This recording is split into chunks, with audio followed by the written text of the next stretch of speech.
Vasudevendra yogindram natva jnanapradam gurum mumukshunam hitarthaya tattva bodho bhidhiyate. Now we are going to the topic of Ātman itself. So I'll read this. Ātmā tarhi saccidānandasvarūpaḥ satkim kālatraye'pi tiṣṭhatīti citkim jñānasvarūpaḥ ānandaḥ sukhasvarūpaḥ evaṃ saccidānandasvarūpaṃ svātmānaṃ vijānīyāt. So we will say the word meaning. Ātmā tarhi like that the student is asking the teacher. Ātmā, the self, tarhi, then kaha. Then what is the self? You talked about all the shariras, the gross body, the subtle body, the causal body. Then you talked about the panchakoshas, the 5 sheets. Then you said that no, we are addressing everything as mind, so that is not this Atman. So then what is the self? That is a question from the student. The teacher says, saccidānandasvarūpaḥ. Saccidānandasvarūpaḥ, like that he says. What is that? Composed of 3 words. Sat, Chit and Ananda. This is what you are, basically. You are not this mind body, you are not this mother, father, you are not this identity that you have taken up. You are basically Sat, Chit, Ananda. Everybody is Sat, Chit and Ananda. So it is the nature. So now the student asks, so now what is Sat? Satkim. Like that he asks. So what is this Sat? Sat is what? That we will see later. I will give the full explanation and then we'll go to detailed explanation. So he is saying that satkim, right? Wait one. Satkim. So what is Sat? So the teacher says, kālatraye'pi tiṣṭhatīti sat. Kālatraye'pi. That is in the 3 times, past, present and future, api. Even so, tiṣṭhati, remains or endures, iti, thus Sat. So that which remains in all times, which is known as Sat. In chapter 2 also so many shlokas we have seen. Na sato vidyate bhavaha. So many shlokas in which he said that what is Sat means, it exists in all 3 times. My body is there today.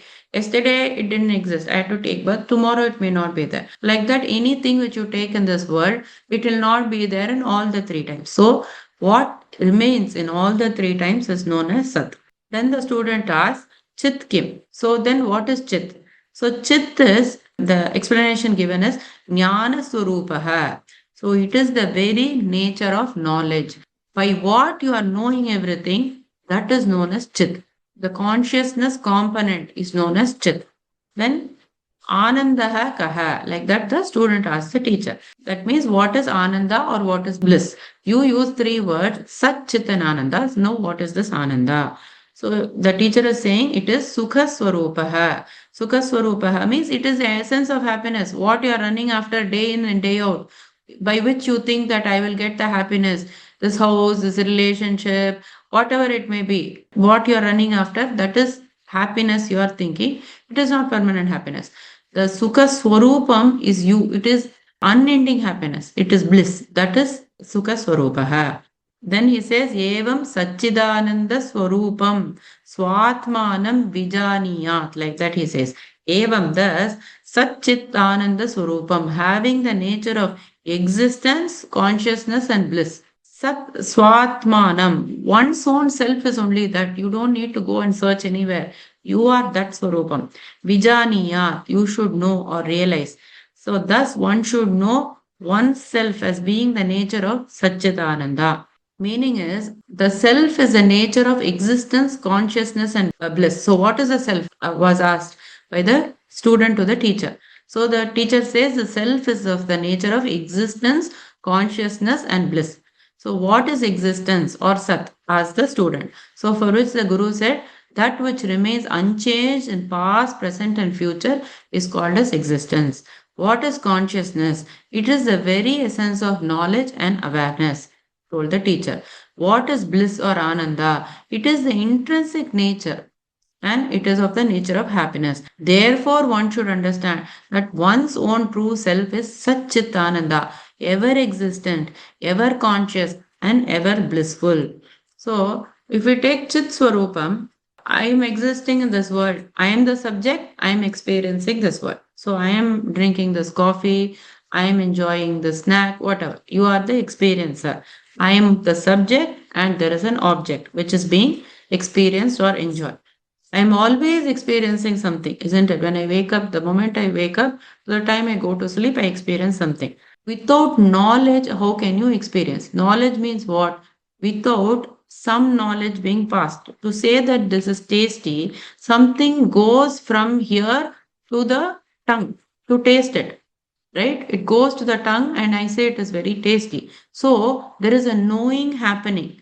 And this knowing behind the senses, what is there? There is something known as a knower. The knower is there.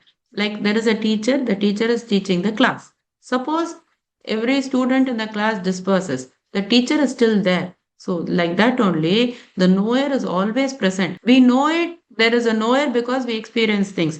But if the experience is gone, still there is a knower. This is known as chit. So, this awareness component, more than awareness, it is the consciousness through which everything is known. And because of which we even exist and experience everything. And then what is the saccidānandasvarūpaḥ, right? It is everlasting nityam, kālatraye'pi tiṣṭhatīti, the past, present and future. Anything you examine in this world, okay, you had a great relationship with someone. After a few years, you don't know if it same thing continues. Okay, anything in this world you take and you examine, that it will not continue in the same way. Banana is there, it is nice and ripe. Tomorrow it will spoil. So anything if you examine in this world, like that only, everything exists. Your body, mind, everything will deteriorate after some time. Or it may become better, whatever. But it will not be the same. There is only one thing which is known as the Swarupam, which is there in all times, that Krishna talked in detail in the second chapter. So ānandaḥ. So what we don't realize is we are this ānandaḥ. So what we think, no, this object, this person, this experience is going to give me happiness. Yes, it does give happiness. But the thing is, you do not know that you yourself are there. And because you do not know, you seek outside objects. Oh, this will fulfill me. This will give me happiness. Oh, if I eat this today, I will be happy. If I go here today, I will be happy. So the gurus are telling you, get the knowledge that you are that. Then you can experience bliss and happiness 24/7, 365 days. Why do you need to go and run here and there? That is the teaching.